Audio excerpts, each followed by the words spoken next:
ಆಸ್ಪತ್ರೆಗೆ ದಾಖಲಾದ ಕನ್ನಡದ ಕಿರುತೆರೆ ನಟಿ. ಹೌದು, ಆಸೆ ಸೀರಿಯಲ್, ಕುಲವಧು ಸೇರಿದಂತೆ ಅನೇಕ ಸೀರಿಯಲ್ಗಳಲ್ಲಿ ಬಣ್ಣ ಹಚ್ಚಿರುವಂತಹ ಅಮೃತ ಯಾರಿಗೆ ತಾನೇ ಗೊತ್ತಿಲ್ಲ ಹೇಳಿ. ಅಮೃತ ಕನ್ನಡ ಸೀರಿಯಲ್ಗಳಲ್ಲಿ ಆಗಾಗ ವಿಲನ್ ರೋಲ್ಗಳನ್ನು, ಆಗಾಗ ಒಂದಷ್ಟು ರೋಲ್ಗಳನ್ನು ಮಾಡ್ತಾನೆ ಇರ್ತಾರೆ. ಇವರದ್ದು ಸ್ವಂತ ಯೂಟ್ಯೂಬ್ ಚಾನಲ್ ಕೂಡ ಇರೋದ್ರಿಂದ ಇವರು ಎಲ್ಲಿ ಹೋಗ್ತಾರೆ, ಎಲ್ಲಿ ಬರ್ತಾರೆ, ಏನು ಮಾಡ್ತಿದ್ದಾರೆ, ಇವರ ಲೈಫ್ ಸ್ಟೈಲ್ ತುಂಬ ಜನಕ್ಕೆ ಗೊತ್ತಿರುವಂಥ ವಿಚಾರ. ಆ ಕಾರಣಕ್ಕಾಗಿ ಈಕೆಗೆ ತುಂಬ ಜನ ಫ್ಯಾನ್ಸ್ ಕೂಡ ಇದ್ದಾರೆ. ಆದರೆ ನಿನ್ನೆ ಸಂಜೆ ಇದ್ದಕ್ಕಿದ್ದ ಹಾಗೇನೆ ಒಂದು ಸುದ್ದಿ ಸಿಕ್ಕಾಬಟ್ಟೆ ವೈರಲ್ ಆಯಿತು. ಈ ಸುದ್ದಿ ವೈರಲ್ ಆಗ್ತಾ ಇದ್ದ ಹಾಗೇನೆ ಎಲ್ಲರೂ ಆತಂಕಕ್ಕೆ ಒಳಗಾದರು. ಅಯ್ಯೋ, ಅದ್ಭುತವಾಗಿ ನಟಿಸ್ತಿದ್ದಂಥ ನಟಿ, ನಿನ್ನೆ ಮೊನ್ನೆ ಎಲ್ಲ ರೀಲ್ಸ್ ಮಾಡಿಕೊಂಡು ಚೆನ್ನಾಗಿದ್ದಂಥ ನಟಿಗೆ ಇದ್ದಕ್ಕಿದ್ದಂಗೆ ಏನಾಗ್ಬಿಡ್ತಪ್ಪ, ಯಾಕೆ ಆಸ್ಪತ್ರೆಗೆ ದಾಖಲಾಗಿದ್ದಾರೆ ಅನ್ನುವಂಥ ವಿಚಾರವನ್ನು ಹುಡ್ಕೋಕೆ ಶುರು ಮಾಡಿದ್ರು.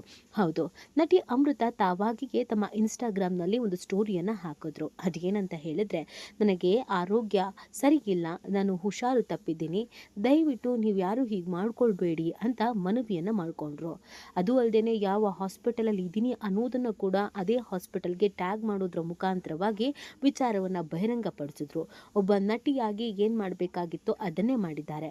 ಹಾಗಿದ್ರೆ ನಟಿ ಅಮೃತಗೆ ಆಗಿದ್ದಾದ್ರೂ ಏನು, ಇದಕ್ಕಿದ್ದ ಹಾಗೆಯೇ ದಿಢೀರಂತ ಹಾಸ್ಪಿಟಲಿಗೆ ಸೇರಿದ್ದಾದ್ರೂ ಯಾಕೆ, ಇದೆಲ್ಲವನ್ನು ಕೂಡ ಹೇಳ್ತಾ ಹೋಗ್ತೀವಿ. ಅದರ ಜೊತೆಗೆ ಅವರ ಆರೋಗ್ಯದ ಬಗೆಗಿನ ಅಪ್ಡೇಟನ್ನು ಕೊಡ್ತೀವಿ. ಆದರೆ ಅದಕ್ಕಿಂತ ಮುಂಚೆ ನಮ್ಮ ಚಾನಲನ್ನು ಸಬ್ಸ್ಕ್ರೈಬ್ ಮಾಡಿಲ್ಲ ಅಂದರೆ ಈಗಲೇ ಸಬ್ಸ್ಕ್ರೈಬ್ ಮಾಡಿ. ಹೆಚ್ಚಿನ ಮಾಹಿತಿಗಾಗಿ ಬೆಲ್ ಐಕಾನ್ ಪ್ರೆಸ್ ಮಾಡೋದನ್ನು ಮರಿಬೇಡಿ. ಎಸ್, ನಟಿ ಅಮೃತ ತುಂಬ ಅದ್ಭುತವಾಗಿ ಅಭಿನಯಿಸ್ತಾರೆ. ಆಗಾಗ ವಿಲನ್ ರೋಲ್ಸನ್ನು ಮಾಡಿದ್ರೂ ಕೂಡ ನೋಡೋದಕ್ಕೆ ಚೆನ್ನಾಗಿರೋದ್ರಿಂದ, ಆ್ಯಕ್ಟಿಂಗ್ ಕೂಡ ಚೆನ್ನಾಗಿರೋದ್ರಿಂದ ಸಹಜವಾಗಿ ಜನ ಇವರನ್ನು ಇನ್ಸ್ಟಾಗ್ರಾಮ್ನಲ್ಲಿ ಫಾಲೋ ಮಾಡ್ತಾ ಇದ್ದಾರೆ. ಅನೇಕ ಫಾಲೋವರ್ಸ್ ಇವರಿಗಿದ್ದಾರೆ. ಇವರು ಕನ್ನಡದ ಕಿರುತೆರೆ ನಟನನ್ನೇ ಪ್ರೀತಿಸಿ ಮದುವೆ ಆಗಿರೋದ್ರಿಂದ ಇವರೊಂಥರ ಕನ್ನಡ ಕಿರುತೆರೆಯ ಸ್ಟಾರ್ ಜೋಡಿ ಆಗಿರುವಂಥ ಹಿನ್ನೆಲೆಯಲ್ಲಿ ಇವರ ಲೈಫ್ ಸ್ಟೈಲ್ ಬಗ್ಗೆ ತಿಳ್ಕೋಬೇಕು ಅನ್ನೋದು ಅನೇಕರ ಬಯಕೆ ಆಗಿರುತ್ತೆ.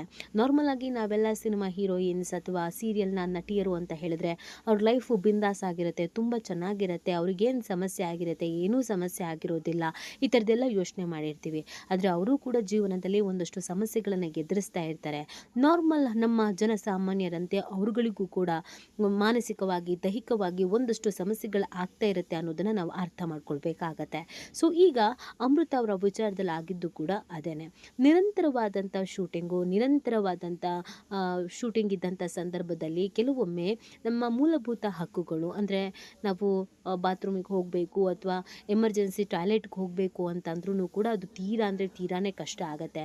ಹೆಣ್ಮಕ್ಳ ವಿಚಾರದಲ್ಲಿ ಇದು ತುಂಬ ಜನ ಹೆಣ್ಮಕ್ಳಿಗಿರುವಂಥ ಸಮಸ್ಯೆ. ಅದರಲ್ಲೂ ಯಾವುದಾದ್ರೂ ಆಫೀಸಲ್ಲಿ ವರ್ಕ್ ಮಾಡುವ ಹೆಣ್ಮಕ್ಳು ಅಂತ ಹೇಳಿದ್ರೆ ಆಫೀಸಲ್ಲಿ ರೆಸ್ಟ್ ರೂಮ್ ಇದ್ದೇ ಇರುತ್ತೆ. ಅದನ್ನು ಹೊರತುಪಡಿಸಿ ಯಾವುದೋ ಟ್ರಾವೆಲಿಂಗ್ ಮಾಡುವಂಥ ಕೆಲಸ ಮಾಡ್ತಾ ಇದ್ದೀವಿ ಅಥವಾ ನಾನ್ ಸ್ಟಾಪ್ ಕೆಲಸಗಳನ್ನು ಯಾವುದೋ ಮಾಡ್ತಾ ಇದ್ದೀವಿ, ಈ ಸೀರಿಯಲ್ನ ಶೂಟಿಂಗು ಅಥವಾ ಸಿನಿಮಾದ ಶೂಟಿಂಗು ಅಂತ ಹೇಳಿದಾಗ ದಿನವಿಡೀ ಅಲ್ಲೇ ಟೈಮ್ ಸ್ಪೆಂಡ್ ಮಾಡಬೇಕಾಗತ್ತೆ. ಅದಕ್ಕೆ ಸೂಕ್ತವಾದಂಥ ಜಾಗಗಳ ಕೊರತೆ ಕೂಡ ಇರುತ್ತೆ. ಅಮೃತ ಅವರ ವಿಚಾರದಲ್ಲೂ ಕೂಡ ಆಗಿದ್ದು ಅದೇ. ಇತ್ತೀಚೆಗೆ ಇವರು ಸ್ಟಾರ್ ಸುವರ್ಣದಲ್ಲಿ ಬರ್ತಾ ಇರುವಂಥ ಆಸೆ ಸೀರಿಯಲ್ನಲ್ಲಿ ಕಾಣಿಸ್ಕೊಳ್ತಾ ಇದ್ದಾರೆ. ಆಸೆ ಸೀರಿಯಲ್ನಲ್ಲಿ ರೋಹಿಣಿ ಪಾತ್ರವನ್ನು ಮಾಡ್ತಾ ಇದ್ದು, ಒಂದು ರೀತಿಯಾಗಿ ಈ ಪಾತ್ರ ಕೆಲವರಿಗೆ ಇಷ್ಟ ಆದರೆ ಕೆಲವರಿಗೆ ಇರಿಟೇಟು ಕೂಡ ಆಗ್ತಾ ಇದೆ.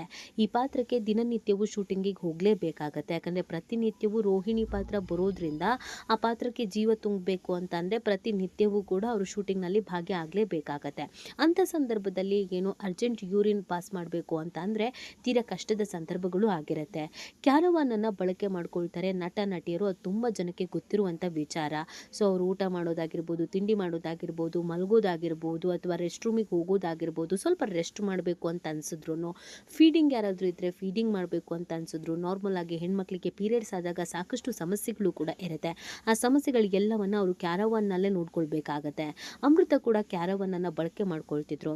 ಆದರೆ ಅವರಿಗೆ ಯೂರಿನ್ ಪಾಸ್ ಮಾಡುವಂಥ ಸಂದರ್ಭದಲ್ಲಿ ಕ್ಯಾರವಾನ್ ಬಳಕೆ ಮಾಡಬೇಕಾಗತ್ತಂಥ ಹಿನ್ನೆಲೆಯಲ್ಲಿ ಸ್ವಚ್ಛತೆ ಅನ್ನೋದು ಅಷ್ಟರ ಮಟ್ಟಿಗೆ ಮೇಂಟೈನ್ ಮಾಡಿರಲಿಲ್ಲ ಅನ್ನೋದು ಗೊತ್ತಾಗ್ತಾ ಇದೆ.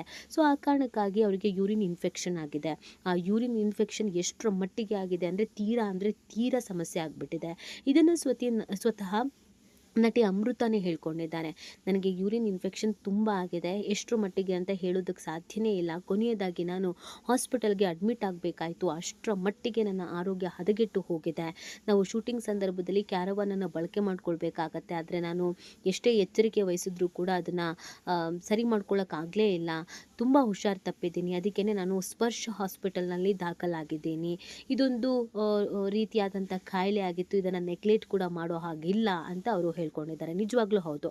ನೋಡಿದವ್ರಿಗೆ ಇದು ತುಂಬ ಸಿಲ್ಲಿ ರೀಸನ್ ಅಂತ ಅನ್ಸುತ್ತೆ. ಅಯ್ಯೋ, ಯೂರಿನ್ ಪಾಸ್ ಮಾಡೋಕ್ಕಾಗದೇ ಇದ್ದಿದ್ದು ಅದು ಒಂದು ದೊಡ್ಡ ಸ್ಟೋರಿನ, ಅದನ್ನ ಇವ್ರು ಹೇಳ್ಕೋಬೇಕಾಗಿತ್ತಾ ಅಂತ. ಆ್ಯಕ್ಚುಲಿ ಸೆಲೆಬ್ರಿಟಿಗಳು ಈ ರೀತಿಯಾಗಿ ಮುಕ್ತವಾಗಿ ಮಾತನಾಡಿದಾಗ್ಲೇ ಅದರ ಸಮಸ್ಯೆ ಏನು ಅನ್ನೋದು ಗೊತ್ತಾಗೋದು. ಭಾಳಷ್ಟು ಬಾರಿ ನಾವು ಈ ಯೂರಿನ್ ಇನ್ಫೆಕ್ಷನ್ ಎಲ್ಲ ತುಂಬ ನೆಗ್ಲೆಕ್ಟ್ ಮಾಡ್ತೀವಿ. ಆದರೆ ಅದು ತುಂಬ ಡೇಂಜರ್ ಅಂದರೆ ಡೇಂಜರು. ಕೆಲವೊಮ್ಮೆ ಗರ್ಭಕೋಶದ ಕ್ಯಾನ್ಸರ್ ಸೇರಿದಂತೆ ಬೇರೆ ಬೇರೆ ರೀತಿಯಾದಂಥ ಸಮಸ್ಯೆಗಳನ್ನು ಎದುರಿಸಲೇಬೇಕಾಗತ್ತೆ. ಇದರಿಂದ ನಮಗೆ ಏನಾದರೂ ಸೂಕ್ಷ್ಮವಾದಂಥ ವೈರಸ್ಗಳು ದೇಹದ ಒಳಗೆ ಸೇರಿದರೆ ಇನ್ನಿಲ್ಲದಂಥ ಸಮಸ್ಯೆಗಳು ಆಗತ್ತೆ. ಆದರೆ ಕೆಲವೊಮ್ಮೆ ಅದು ಕಿಡ್ನಿಗೆ ಹಾನಿ ಆಗುವಂಥ ಸಾಧ್ಯತೆಗಳು ಕೂಡ ಇರುತ್ತೆ. ಇದನ್ನು ಡಾಕ್ಟರ್ಗಳು ಕೂಡ ಹೇಳ್ತಾರೆ. ಆದರೆ ಅದೆಷ್ಟೋ ಹೆಣ್ಣು ಮಕ್ಕಳು ಮುಕ್ತವಾಗಿ ಈ ವಿಚಾರದ ಬಗ್ಗೆ ಮಾತನಾಡದೆ, ಇದರ ಬಗ್ಗೆ ಅರಿವನ್ನು ಮೂಡಿಸಿಕೊಳ್ಳದೆ ಇನ್ಫೆಕ್ಷನ್ಸ್ ಆದ್ರೂ ಸುಮ್ಮನಾಗ್ಬಿಡ್ತಾರೆ. ಪದೇ ಪದೇ ಆ ಥರದ್ದು ಇನ್ಫೆಕ್ಷನ್ಸ್ ಆಗ್ತಾ ಇದೆ ಅಂತಂದರೆ ನಮ್ಮ ಆರೋಗ್ಯದ ಮೇಲೆ ತೀರ ರೀತಿಯಾದಂಥ ಪರಿಣಾಮ ಬೀರುತ್ತೆ. ಹಾಗಾಗಿ ಯಾರಿಗೆ ಆ ಥರ ಸಮಸ್ಯೆಗಳಾದ್ರೂ ಎಚ್ಚೆತ್ಕೊಳ್ಬೇಕು, ಹಾಸ್ಪಿಟ್ಲಿಗೆ ಹೋಗಬೇಕು ಅನ್ನುವಂಥ ನಿಟ್ಟಿನಲ್ಲಿ ಅಮೃತ ಈ ವಿಚಾರವನ್ನು ಮುಕ್ತವಾಗಿ ಮಾತನಾಡಿ ಹೇಳಿಕೊಂಡಿದ್ದಾರೆ. ಹಾಸ್ಪಿಟಲ್ನಲ್ಲೇ ಇರುವಂಥ ಅಮೃತ ಟ್ರೀಟ್ಮೆಂಟನ್ನು ತೆಗೆದುಕೊಳ್ತಿದ್ದಾರೆ. ಆದಷ್ಟು ಬೇಗ ಹುಷಾರಾಗಲಿ ಅನ್ನೋದು ಎಲ್ಲರ ಆಶಯ. ಈ ಬಗ್ಗೆ ನಿಮ್ಗೇನು ಅನಿಸುತ್ತೆ ಅನ್ನೋದನ್ನು ನೀವು ಕೂಡ ಕಮೆಂಟ್ ಮಾಡಿ ನಿಮ್ಮ ಅನಿಸಿಕೆ ಮತ್ತು ಅಭಿಪ್ರಾಯವನ್ನು ತಿಳಿಸಬಹುದು.